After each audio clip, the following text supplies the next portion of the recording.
The air conditioning in the 14th floor conference room of Wilmington Trust Plaza didn't just cool the room. It preserved it like a morgue.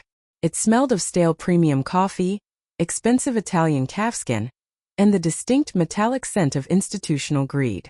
Across the polished cherrywood table sat Blythe Lockwood.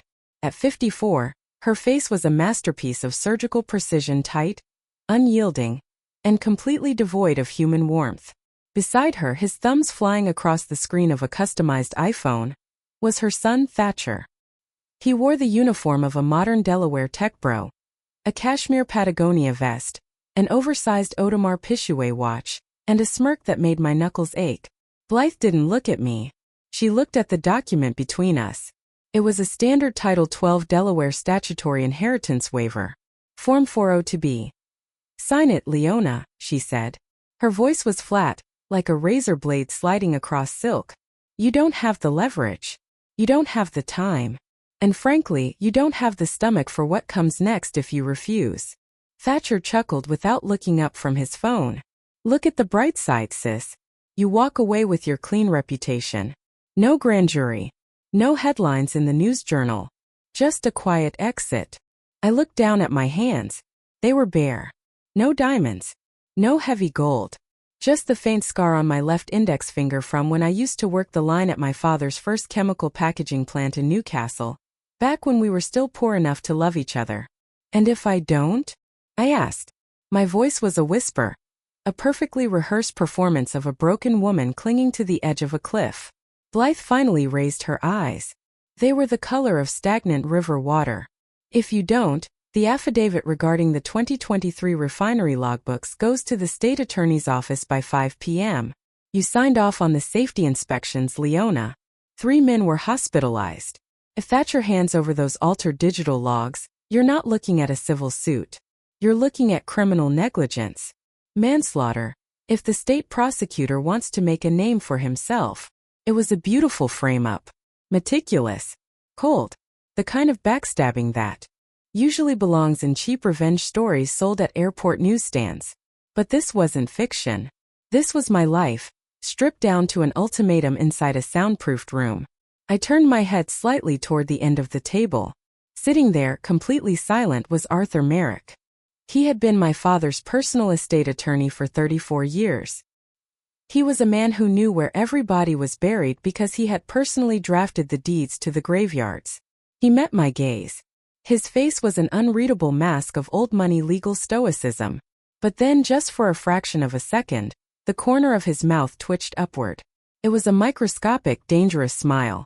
To Blythe and Thatcher, it looked like the smirk of a well-paid lawyer watching his clients secure a victory. To me, it was the green light. The trap was set. To understand how I ended up with a pen in my hand, ready to sign away a $22 million empire, you have to understand the slow, agonizing rot of the Lockwood family. My father, Silas Lockwood, didn't build Lockwood Industries with a silver spoon. He built it with grit, diesel fuel, and a ruthless understanding of Delaware corporate tax loopholes. For 30 years it was just him and me. My mother died when the company was still operating out of a rented garage. I grew up in those warehouses. I learned the business by tracking inventory, auditing supply chains, and watching him turn toxic industrial brownfields into gold mines. Then came Blythe. She arrived 6 years ago, wrapped in mink and smelling of expensive French perfume, bringing her entitled, deadbeat son Thatcher along for the ride. My father was 68, tired and lonely. She was a professional parasite who saw an aging tycoon with a failing heart and a massive balance sheet. Within 2 years, she had systematically replaced our old household staff. Within 3, she had convinced my father that my dedication to the company's environmental compliance was sabotaging his profit margins. But the real horror began 14 months ago, when the first stroke hit him. The hospital room at Christiana Care became a fortress. Blythe used her medical power of attorney like a club.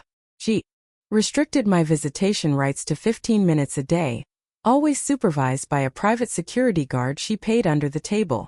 When I tried to challenge her in probate court, Thatcher used his newly granted corporate access to lock me out of the company's servers. They began altering the books. They moved money through shell companies in Nevis. But worse than the financial theft was the human cruelty. They put my father on a cocktail of heavy sedatives, claiming it was for anxiety management. Every time I saw him, his eyes were glassy, staring at the ceiling, his brilliant mind reduced to a sputtering candle. Leona, he had whispered to me during my last unsupervised 5 minutes, his breath smelling of hospital mush and decay. The land. Don't let them. The deeds are. He never finished the sentence. Blythe walked in with 2 orderly thugs and had me escorted from the building. 3 months ago his heart finally quit. I wasn't allowed at the deathbed. I wasn't even allowed past the iron gates of the family estate in Greenville for the wake. Thatcher had hired off-duty Wilmington cops to stand at the perimeter with orders to trespass me if I set foot on the grass. They wanted it all. The factories, the real estate portfolio, the cash reserves. They were the ultimate greedy heirs, vultures circling a carcass they hadn't killed but fully intended to consume. They thought they had wiped my fingerprints off the Lockwood legacy completely. Back in the conference room, the silence was heavy, broken only by the rhythmic click of Thatcher's designer loafers tapping against the base of his chair. "We're burning daylight, Leona," Thatcher said, tossing his phone onto the table. It landed with a loud thud against the wood. "The waiver requires a wet signature. Sign the paper, take your personal belongings from your old office, and go build a life somewhere else. You're done here." I reached out and touched the edge of the document. The paper was heavy 24-pound linen bond. It felt real. It felt final. "If I sign this," I said, looking directly at Blythe, "you guarantee the refinery documents vanish? You guarantee the state attorney never sees the digital logs?" "You have my word," Blythe said smoothly. A liar's promise wrapped in a sociopath's smile. I knew damn well she'd keep those logs in a safe deposit box forever, using them like a leash to keep me quiet for the rest of my life. I looked at Arthur Merrick. The old lawyer shifted his weight, his fountain pen resting between his fingers like a scalpel. He didn't say a word. He didn't need to. The silence between us was an ironclad contract. They thought they were stripping me of my birthright. They thought they were leaving me broke, humiliated, and broken. They didn't know that Arthur Merrick hadn't just been my father's lawyer. He was the man who had helped my father build the labyrinth. And a labyrinth is only safe if you know which walls are real, and which ones are designed to collapse and crush you alive. I unscrewed the cap of the heavy Montblanc pen Blythe had pushed toward me. My hand shook slightly. A perfect touch of manufactured terror. "Don't do anything stupid after this," Thatcher warned, leaning forward. His eyes gleaming with the predatory hunger of a man who thought he had just won a war without firing a single shot. "The Lockwood name belongs to us now." I didn't answer. I pressed the nib of the pen to the paper. The blue ink spread across the linen line. Smooth and permanent. Leona Vance Lockwood. I slid the paper back across the polished cherry wood. Thatcher snatched it up immediately, checking the signature with the frantic energy of a street thief. He nodded at his mother. Blythe let out a soft, satisfied sigh, her shoulders relaxing under her Chanel jacket. "Thank you, Leona. You finally made a smart business decision." That was when Arthur Merrick stood up. He didn't rush. He adjusted his silk tie, smoothed the front of his bespoke charcoal suit, and reached for the leather briefcase resting on the chair beside him. The gold latches popped open with a sharp, echoing crack that shattered the quiet of the room. He didn't look at Blythe. He didn't look at Thatcher. He looked at me, and that dangerous, cold smile was fully formed on his face now. "Now that the waiver is executed and finalized," Merrick said, his voice echoing with the booming authority of a federal judge, "we can proceed to the second part of your father's estate administration. Let's look at the final cards, shall we?" Thatcher's smirk stayed fixed on his face, a greasy monument to his own arrogance, as he reached out to slide my signed waiver into his leather folder. He thought the game was over. He thought he had won. But games like this don't end with a signature. They start with one. To understand the sheer weight of the trap that was about to snap shut around their necks, you have to look back to 72 hours ago. It was a rainy Tuesday night when Thatcher first cornered me outside my apartment in Trolley Square. He didn't come inside. He waited in his idling Mercedes, the headlights cutting through the downpour like two knives. When I walked past, he rolled down the window, the sweet, sickening smell of his electronic vape spilling into the damp air. He threw a manila folder onto the wet hood of my car. "Open it, Leona," he had said, his voice dripping with the casual malice of someone who had never known accountability. Inside were the digitized maintenance logs from the Newcastle refinery, dated October 2023. That was the month a faulty pressure valve blew in Sector 4, sending 3 second-shift workers to the intensive care unit with severe chemical burns. I was the VP of operations back then. My signature was at the bottom of the weekly compliance checklist. What the folder didn't show, what Thatcher had deliberately deleted from the digital file, was the 3 corporate memos I had sent to my father's executive board that very same week. Memos screaming for a shutdown to replace those valves. Memos that Blythe had personally intercepted and buried, because a 48-hour maintenance shutdown would have dropped the quarterly profit margins by 2%, affecting her personal stock options. Thatcher had smiled then, that same insufferable tech bro grin. The Delaware state prosecutor loves industrial negligence cases, Leona. Especially when there's a Lockwood name attached to the indictment. You sign the inheritance waiver at Merrick's office on Friday, or this file lands on the DA's desk by Friday afternoon. You'll be trading your designer clothes for an orange jumpsuit before the month is out. I remember the exact physical sensation of that moment. The cold rain soaking through my trench coat, the sharp metallic taste of fear in my mouth. But beneath the fear, a cold clinical calculus began to form in my mind. I didn't cry. I didn't scream. I let my shoulders drop. I let my voice tremble just enough to satisfy his ego. You're destroying my father's legacy, Thatcher, I whispered. No, he barked a laugh, rolling up his window. We're corporate restructuring. See you Friday, sis. As his Mercedes tore down the street, splashing dirty puddles against the curb, I picked up the folder. I didn't go up to my apartment. Instead, I drove straight through the midnight rain to a small, unassuming brick brownstone on Delaware Avenue. Arthur Merrick's private residence. Merrick had opened the door wearing a faded flannel robe, a glass of neat Macallan in his hand. He didn't look like a high-powered estate attorney at midnight. He looked like an old warrior who had survived too many corporate campaigns. He didn't say a word as he led me into his private study, a room lined with heavy leather-bound volumes of the Delaware State Code and old financial ledgers that smelled of cedar and thyme. I dropped Thatcher's blackmailed file onto his desk. They found the 2023 refinery logs. They've doctored the digital trail, Arthur. They're giving me an ultimatum. Sign away my entire birthright, or they indict me for criminal negligence. Merrick didn't flinch. He sat down behind his desk, adjusted his reading glasses, and flipped through the pages with a practiced, clinical detachment. His fingers, spotted with old age but steady as a surgeon's, stopped on the signature page. Fraudulent inducement, Merrick muttered, his voice a low, gravelly rumble. In 34 years of practicing law in this state, I have never seen a more textbook definition of extortion. They are forcing you to execute a quitclaim deed and an inheritance waiver under the threat of criminal prosecution based on fabricated evidence. Can we beat it in Chancery Court? I asked, leaning forward, my hands gripping the edge of his mahogany desk until my knuckles turned white. Merrick looked up, his gray eyes sharp behind his lenses. Of course we could beat it. Leona, in about 3 years, after millions of dollars in legal fees, endless depositions, and enough media mudslinging to ensure that Lockwood Industries' stock plummets to zero. Blythe and Thatcher would liquidate the company's core assets before the judge even signs the discovery order. By the time you win, you'd be inheriting a hollowed-out shell. He leaned back, taking a slow sip of his scotch.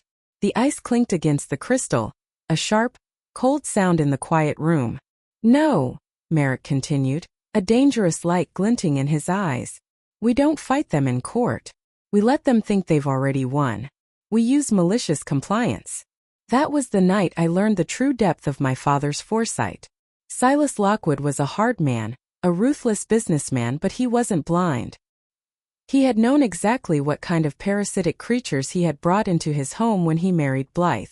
Merrick opened a hidden safe behind a faux bookshelf and pulled out a thick blue-bound document.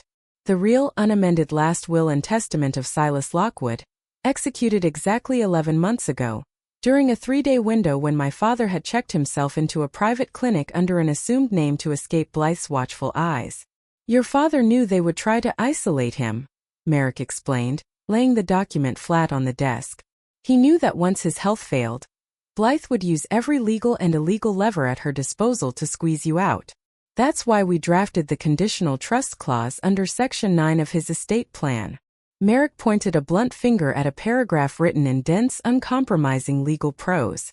As I read the words, the cold knot of anxiety in my stomach began to untie itself, replaced by a dark, simmering satisfaction. The clause was a financial tripwire. It stated that if any beneficiary of the estate attempted to use coercion, threats, or fraudulent legal actions to alter the distribution of the Lockwood family assets, their entire share of the inheritance would be immediately, irrevocably nullified. But my father hadn't stopped there. He didn't just want to protect his money. He wanted to punish their arrogance. If you signed their waiver. On Friday morning, Leona, Merrick had told me, leaning over the desk, his voice dropping to a harsh whisper, you legally divest yourself of the general estate.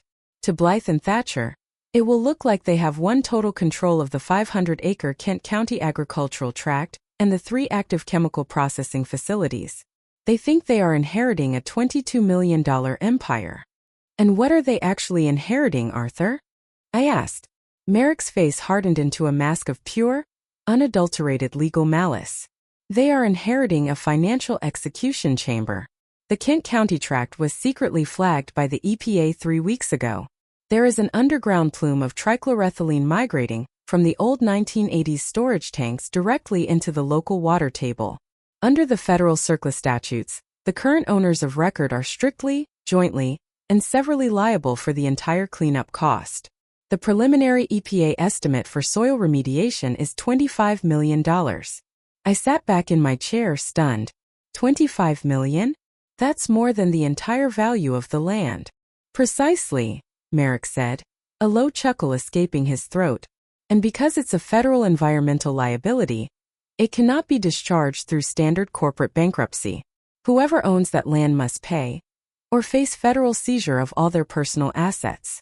By signing that waiver, you are stepping out of the line of fire. You are handing them the keys to a burning building.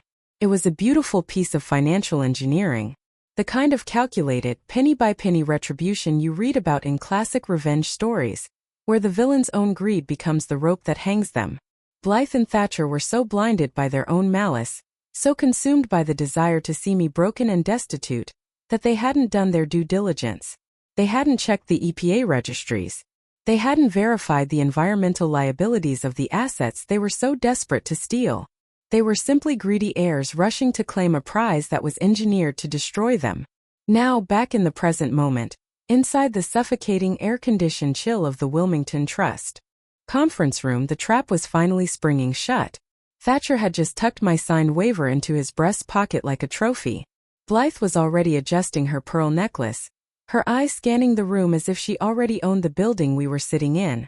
Well, Arthur, Blythe said, her voice dripping with artificial condescension as she looked at the old lawyer. I assume that concludes our business for the day. Send your final billing statement to my personal assistant. We will be retaining new legal counsel for the Lockwood Corporation moving forward. Arthur Merrick didn't look offended. He didn't even look surprised. He simply stood up, his tall, imposing frame casting a long shadow across the polished cherrywood table. The gold latches of his briefcase popped open with a sound like a pistol shot. On the contrary, Blythe, Merrick said, his voice flat, professional, and completely devoid of mercy.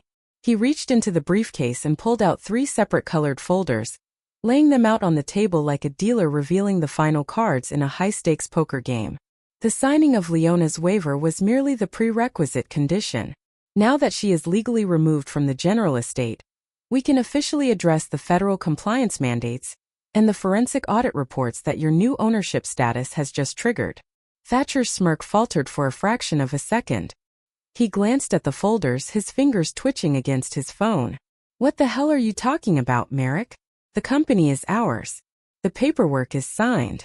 Yes, it is, Merrick said, and that dangerous, icy smile finally spread across his wrinkled face. The paperwork is officially signed, filed, and stamped by the state notary. You are now the official exclusive owners of Lockwood Industries. And as of exactly 5 minutes ago, you are also the exclusive targets of a federal investigation. Thatcher's hand froze an inch above his leather folder. The smug, boyish grin that had been plastered on his face since we entered the room flickered, just for a second like a dying television screen. Then, he forced a sharp, barking laugh that rattled the empty crystal water glasses on the table. Federal investigation? Thatcher scoffed, leaning back and tossing his Montblanc pen onto the cherrywood table. Nice try, Merrick. Really. A classic old-school bluff. But the ink is dry on Leona's waiver. The title has transferred. If you think some vague threat about an audit is going to make us blink, you've been sitting in this wood-paneled crypt too long. We have the best corporate defense attorneys in Wilmington on retainer. Call whoever you want. Blythe didn't laugh. Her eyes, sharp and predatory, narrowed as she looked at the three colored folders Merrick had laid out with mathematical precision. She knew Arthur Merrick. She knew he wasn't a gambler. He was an accountant of human misery. He didn't bluff because he didn't have to. Thatcher, shut up, Blythe said, her voice dropping an octave, losing its smooth, manicured veneer. She turned her gaze to Merrick, her fingers tightening around the strap of her luxury handbag until the leather groaned. Arthur, let's be entirely clear. If this is some pathetic attempt to drag out the probate process or contest the validity of Leona's voluntary exit, you're violating your ethical duties to the estate. We hold the leverage here. We have the digital logs from the Newcastle refinery, one phone call to the state attorney, and your precious Leona is looking at an indictment for criminal negligence. I sat perfectly still, my hands resting flat on the cold wood table. My heart wasn't pounding. My palms weren't sweating. For 14 months, I had lived under the suffocating weight of their terror, watching them slowly kill my father with isolation and overmedication, watching them strip away my dignity piece by piece. But right now, looking at the tiny bead of sweat forming at the hairline of Thatcher's expensive haircut, I felt a profound ice-cold serenity. I am well aware of what you have in your possession. Blythe, Merrick said calmly. He didn't raise his voice. He spoke with the slow, deliberate cadence of a seasoned prosecutor who already knows the jury's verdict. He reached out and opened the first folder, the blue one. And I am glad you mentioned the Newcastle refinery logs, because that brings us exactly to the first card. Merrick pulled out a certified document bearing the raised, golden seal of the Delaware Court of Chancery, accompanied by an electronic filing receipt dated exactly 4 minutes ago. This is a certified copy of the electronic ledger transfer for Lockwood Industries, Merrick announced, sliding the page across the table. It stopped directly in front of Blythe. When Leona signed the Title 12 statutory inheritance waiver at 11:42 a.m., she did not simply walk away from her inheritance. Under Delaware law, a statutory waiver executed during an active probate administration acts as an immediate, unconditional acceleration of title to the remaining named heirs. In layman's terms, the moment her pen left the paper, ownership of Lockwood Industries did not freeze. It instantly devolved entirely upon you, Blythe, and you, Thatcher. You are now, as of 4 minutes ago, the sole officers, directors, and equity holders of record. Which is exactly what we wanted, Thatcher snapped, though his voice lacked its previous bravado. He reached over and snatched the document, his eyes scanning the legal jargon. So what's the catch, old man? The catch, Mr. Lockwood, Merrick said, addressing Thatcher by his late father's last name with a tone of pure sarcasm, is that you failed to realize why Leona had to sign that waiver before I could disclose the true nature of your father's estate.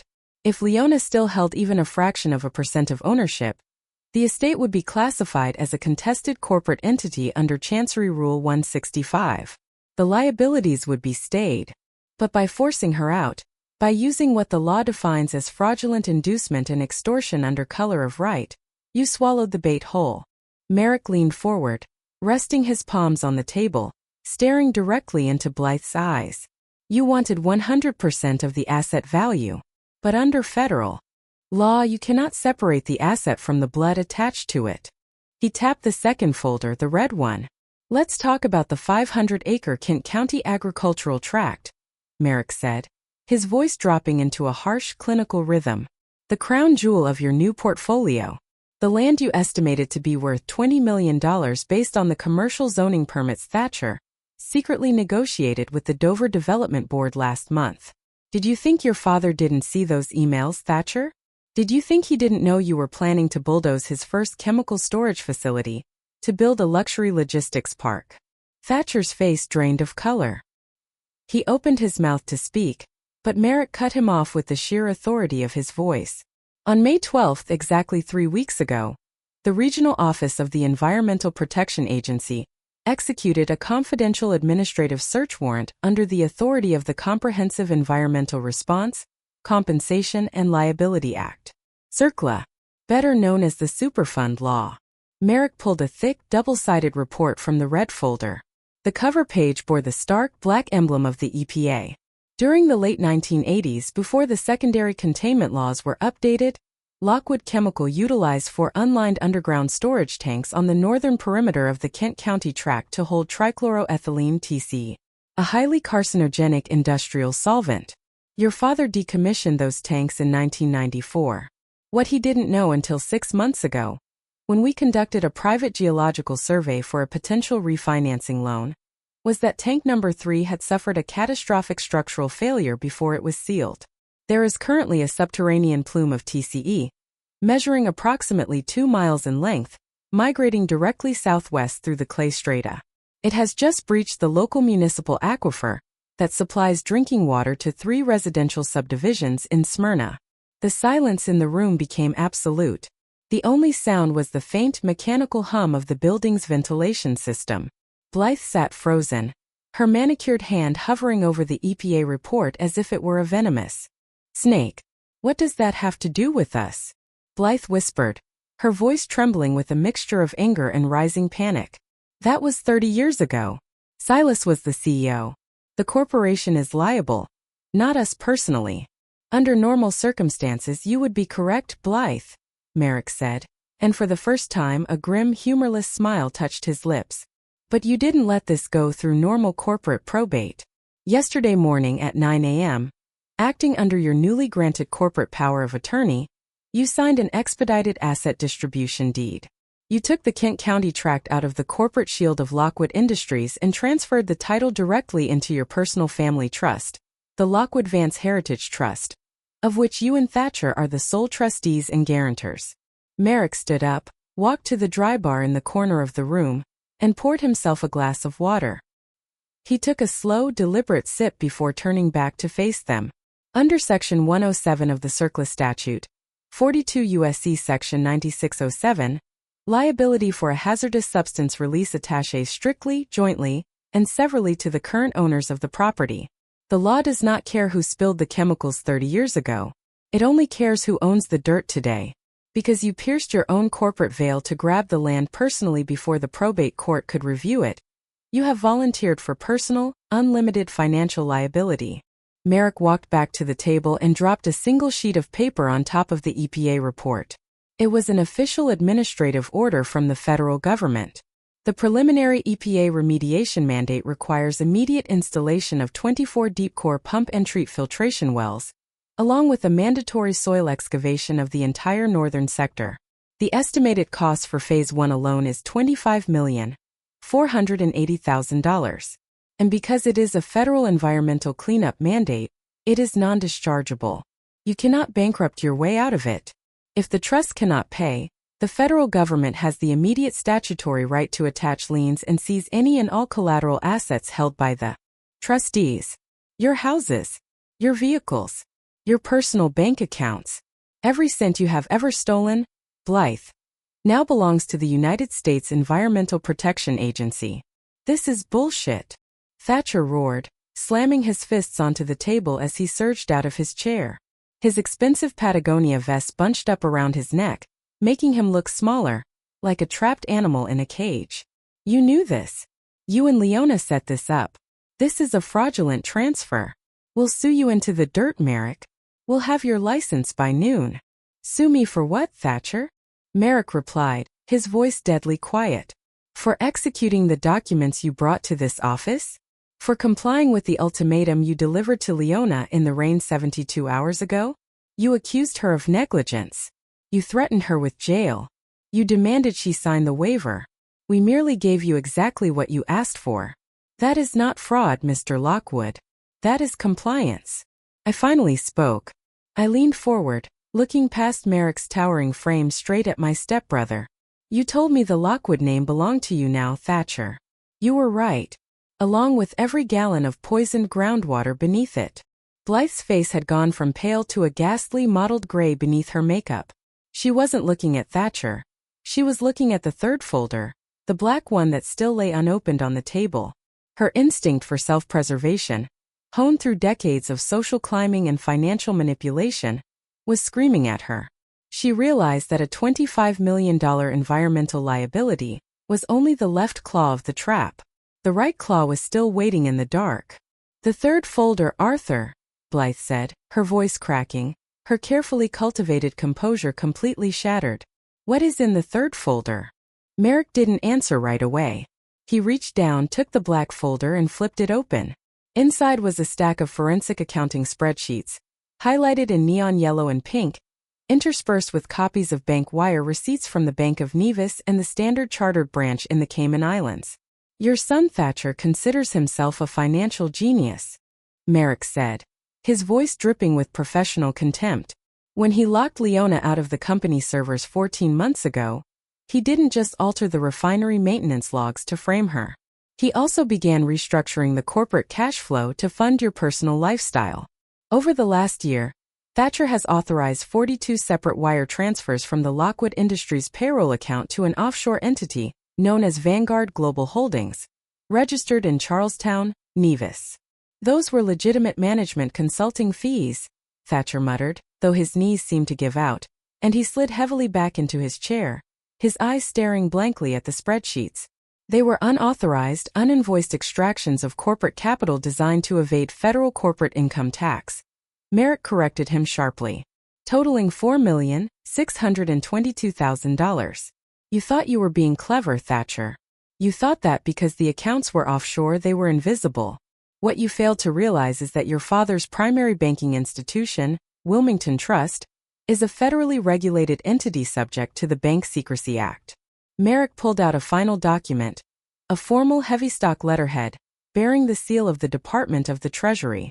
Because Leona was still a registered compliance officer for the corporation until 44 minutes ago, she had a statutory obligation under federal law to report any suspected structuring or tax evasion directly to the Internal Revenue Service's Criminal Investigation Division. We filed the formal Form 3949, a whistleblower report 3 days ago, backed by the complete forensic server backups that Leona took before you revoked her digital access. Merrick leaned over the table, placing his face inches away from Thatcher's. Under the IRS whistleblower office rules, the informant is granted total civil and criminal immunity for cooperation, along with a mandatory award of up to 30% of the recovered taxes and penalties. But more importantly, the moment Leona executed her waiver today, she officially severed herself from the corporate entity. She is no longer an officer. She is no longer a shareholder. She has no liability for the upcoming corporate audit. Blythe let out a low whimpering sound, the sound of a woman who suddenly realizes that the luxury fortress she built on a foundation of lies and cruelty has just turned into a prison. She looked at me, her eyes begging for a shred of the mercy she had systematically denied my father during his final days in that sterile hospital room. Leona, Blythe stammered, her manicured fingers reaching across the cherry wood, stopping short of touching my hand. We're family. Your father wouldn't have wanted this. We can fix this. We can tear up the waiver. We can redivide the shares. 50-50. Whatever you want. I looked at her and for the first time in 6 years I felt absolutely nothing. No anger. No hatred. Just the profound clinical satisfaction of a mathematician who has finally solved a long agonizing equation. My father wanted you to have exactly what you deserved, Blythe, I said, my voice cutting through the chilled air of the room like a scalpel. He knew you were vultures. He knew you were waiting for him to die so you could pick his bones clean. That's why he worked with Arthur to build this room. He didn't lock you out of his house. He locked you inside his vault with the monsters you created. Before Blythe could respond, the heavy, soundproof double doors of the conference room clicked open. The sound was distinct, the sharp release of a magnetic lock. 2 men in sharp, unbadged dark suits walked into the room. They didn't look like Wilmington corporate lawyers. They had the hard, unblinking eyes of federal agents who spend their lives looking at financial criminals through two-way glass. One of them held a leather folder. The other kept his hands resting casually near the waist of his jacket. Arthur Merrick didn't look up as they entered. He simply closed the black folder, slid it back into his briefcase, and snapped the gold latches shut with that same definitive final crack. "Gentlemen," Merrick said to the two agents, his voice entirely professional, completely devoid of emotion, "the statutory waiver has been executed. The title has accelerated. The current officers of record for Lockwood Industries are seated right there. They are all yours." The lead agent didn't look like the cops Thatcher usually bought off with corporate donations to the Police Athletic League. He didn't have a badge pinned to his chest or a heavy-duty belt pulling down his waist. He wore a charcoal wool suit from Nordstrom, a muted silk tie, and a pair of rimless spectacles that gave him the appearance of a senior risk assessor from a mid-tier accounting firm. But when he reached into his breast pocket and produced a leather credential case, the silver star of the Internal Revenue Service Criminal Investigation Division caught the harsh fluorescent light of the conference room. "Thatcher Vance," the older agent said. His voice was a flat Midwestern drawl, entirely clear of theatricality. "I'm Special Agent Miller. This is Special Agent Cross. We are here to execute a federal seizure warrant issued by the United States District Court for the District of Delaware. Step away from the desk, please. Keep your hands where I can see them." Thatcher didn't move. He sat frozen in his leather executive chair, his mouth slightly open, a thin string of saliva catching between his teeth. His phone, which had been buzzing continuously against the cherrywood table with notifications from his country club friends, suddenly looked like a live grenade. He reached his right hand instinctively toward the device. "Don't touch the phone, Mr. Vance," Agent Cross said. He didn't yell. He didn't draw a weapon. He merely stepped forward and placed a heavy, calloused hand directly over Thatcher's knuckles, pinning his hand to the wood with a dull flesh-on-wood thud. "The device is named in the asset forfeiture attachment. It is now property of the federal government. Back away from the table." Blythe didn't scream. She didn't faint. The sheer shock of the intrusion seemed to calcify her. She looked at the silver star in Agent Miller's hand, then at the thick stack of highlighted spreadsheets Merrick had left open on the table, and finally she looked at me. The hatred in her eyes was no longer the arrogant, condescending disdain she had used to lock me out of my father's life. It was the wild, feral panic of a cornered alley cat. "This is a mistake," Blythe said, her voice rising an octave, trembling beneath the heavy layer of her expensive face cream. "My husband, Silas Lockwood. He built this company. We are the sole owners. My son hasn't done anything wrong. He manages our offshore compliance. We have a legal opinion from a firm in Bermuda. The firm in Hamilton, Bermuda, was raided by the Royal Bermuda Police Service 6 hours ago, Mrs. Lockwood," Agent Miller interrupted, his voice entirely devoid of pity. He laid a document flat on the table, right on top of Leona's freshly signed waiver. The header read, "United States vs. Vanguard Global Holdings, LLC. Your son didn't set up a compliance structure, ma'am. He utilized a series of nested shell companies in Nevis and the Caymans to execute 42 individual wire transfers, each under the $10,000 threshold, directly from the Lockwood corporate payroll accounts. In the federal system we call that structuring.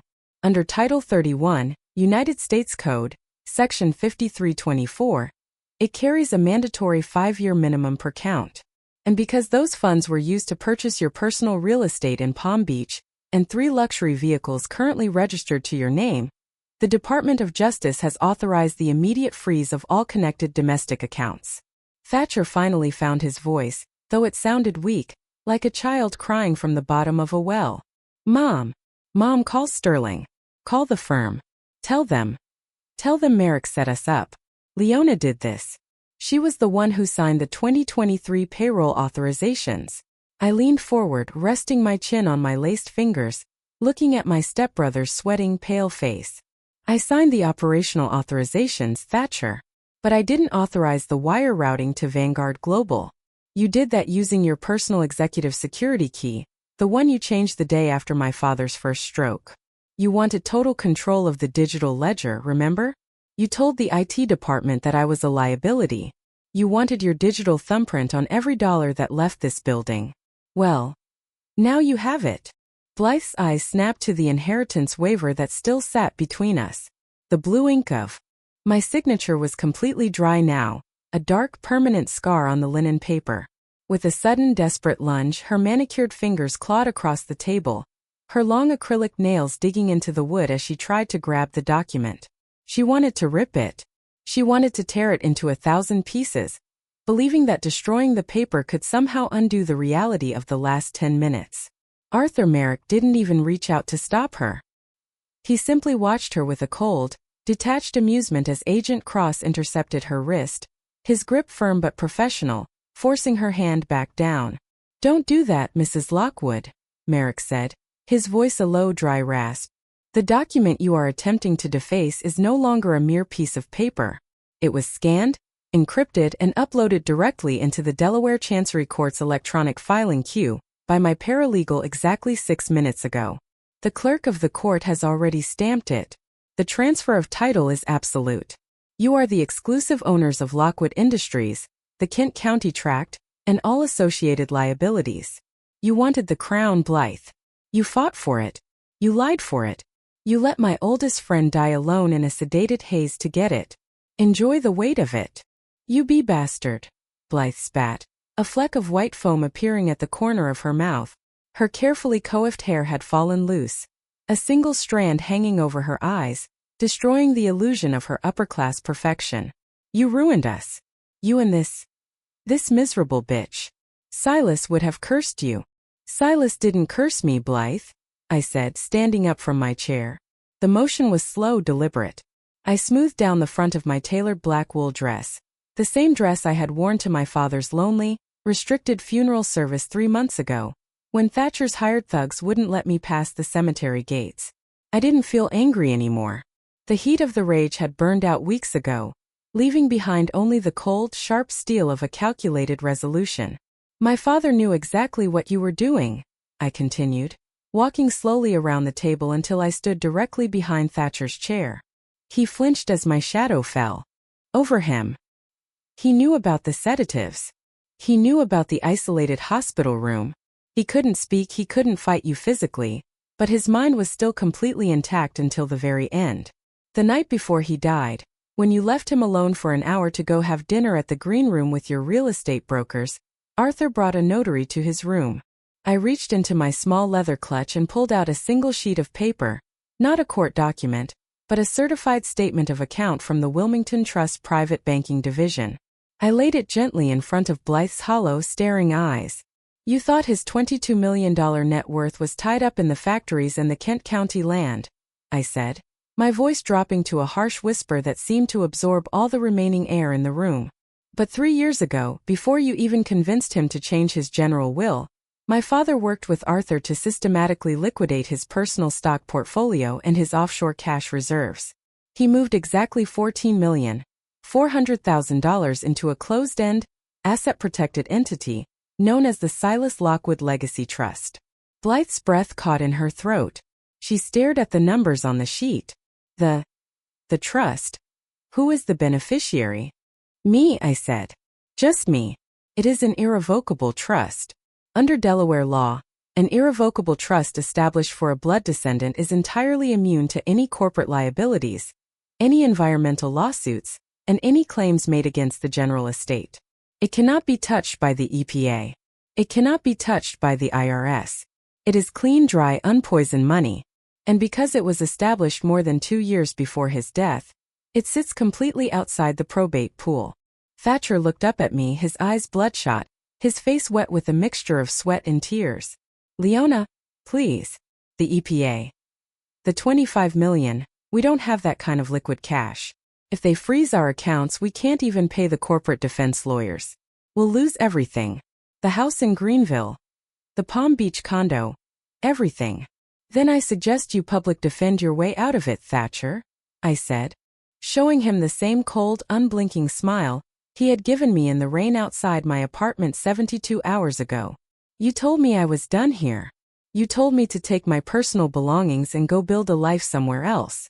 Well, I'm taking your advice. I'm leaving. Arthur Merrick picked up his leather briefcase from the chair. He adjusted his glasses, nodded politely to the 2 IRS agents who were already beginning to log Thatcher's phone into a plastic evidence bag, and walked toward the heavy double doors of the conference room. I followed him.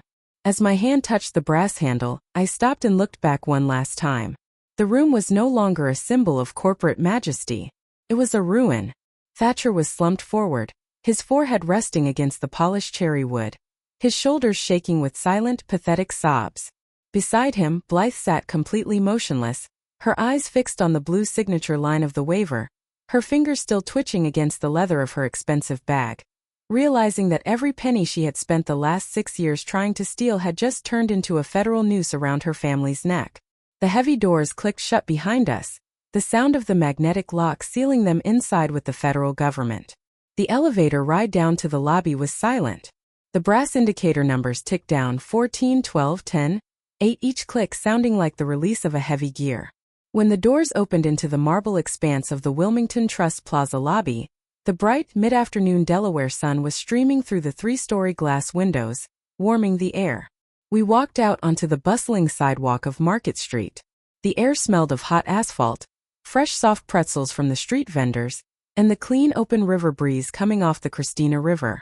For the first time in 14 months my chest didn't feel tight. I could breathe.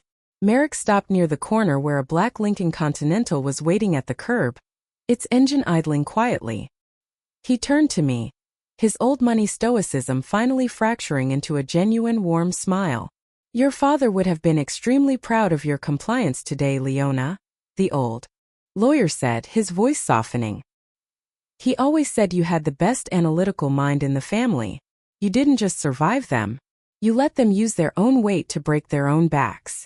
They broke themselves, Arthur, I said, looking up at the high-rise windows of the 14th floor reflecting the clear blue sky. The law didn't destroy Blythe and Thatcher today. Their own greed did. We just drew the map. He nodded, opened the rear door of the sedan, and gestured for me to step inside. The trust funds have already cleared probate clearance, Leona. The Malibu property is fully prepared for your arrival. Where to now? I stepped into the cool leather interior of the car, looking out at the city that had watched my family fall apart and come back together through pure, calculated justice. The airport, Arthur, I said, leaning back against the soft leather. Let's leave the vultures to their dirt. The car pulled away from the curb, blending seamlessly into the flow of traffic, leaving the Wilmington Trust Tower behind us. Behind those glass walls, the attorneys were writing their indictments, the EPA was calculating its fines, and the greedy heirs were finally paying the exact price of their malice. Down to the very last cent. Looking back at the cold room where it all fell apart, I realized something about justice. Most people think it's about anger. It's not. True justice is an equation. It's a clean balance sheet where every debt is eventually collected, no matter how long it takes. When my family pushed me to the edge, they thought they were taking my future. They didn't realize they were just handing me the calculator. If you were put in that same room, facing the people who destroyed your family with a pen in your hand and a lifetime of pain in your heart, would you have had the patience to sign that waiver and walk away? Or would you have stayed to fight a war you couldn't win? Let me know what you think.